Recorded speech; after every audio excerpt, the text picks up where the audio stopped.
For seasoning your smoker on the first fire up, I always recommend just using generic canola spray or any other vegetable oil that you want. Don't use something that's really low temperature. I would avoid any oils that are easily rancid, like peanut oil, or anything that has a low burn temperature.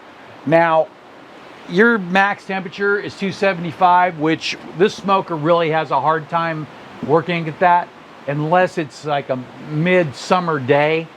But other than that, you should be fine with just about any oil. And you could use spray can of Pam, but I prefer, like I said, generic for this job.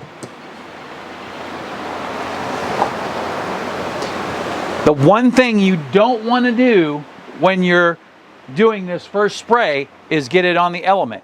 The element is protected under here, so we're going to spray everything down, including inside the water pan.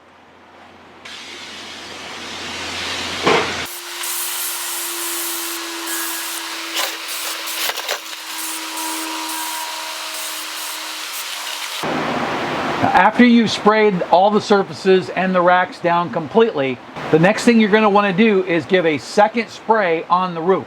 And the reason is that this is the one spot that we will clean regularly. The walls we're only going to clean if something gets messy, if something gets stuck to them or something like that. Other than that, we want to leave them alone to retain their seasoning. But the roof of the smoker, we don't want anything to ever fall down and land on our food. So we will take a second spray.